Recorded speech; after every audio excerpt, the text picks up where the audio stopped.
am I? What is the purpose of my life on this planet? Many go through life unfulfilled, unfocused, searching.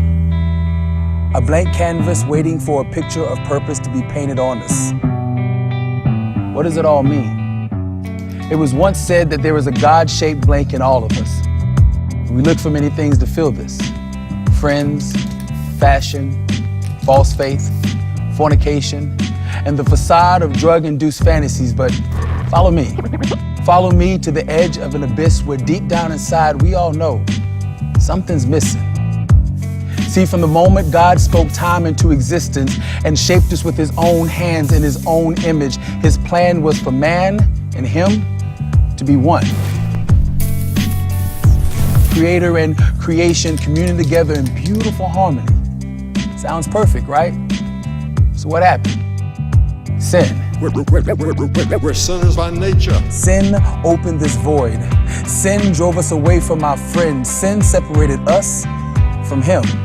And for many centuries since, we as human beings have attempted to bridge this ever-widening gap with philosophies and religion, wealth and so-called moral decisions, but the divisions became more instilled, that God-shaped hole in our hearts still unfilled, and mankind seemed doomed. Until, for unto you is born this day in the city of David a Savior, which is Christ the Lord. Ye shall find the baby wrapped in swaddling clothes lying in a manger. Oh, but this wasn't no ordinary baby. See, he grew into a boy, then a man, then a preacher, leading a multitude of people with radical and really off-the-wall teachings like, love your enemies, bless those that curse you, turn the other cheek. He's the greatest teacher that ever was. But this was no ordinary preacher. See, the wages of sin is death, but the gift of God is eternal life through Jesus Christ. So for our sins, he had to pay the price. They put nails in his hands. Betrayed and denied, they hung him high and stretched him wide on a cross for you and I. And over 2,000 years ago, Spiked through his side. the Son of God, our lamb slain before the world began, died. One of the most agonizing physical deaths that a person can suffer. They buried him in the tomb of a friend, but for 3 days his mother cried.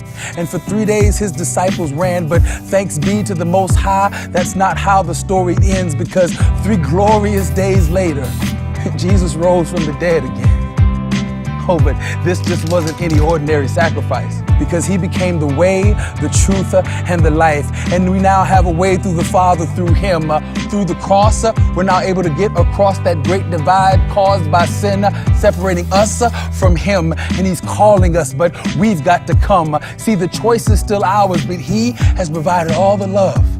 For God so loved the world that he gave his only son. And if we only believe that Jesus Christ paid this price, Jesus said, ye shall know the truth. no more separation, no more fear of death, no more holes in our heart. But we can now have eternal life. You see, God gave man a choice. You either accept it or reject it.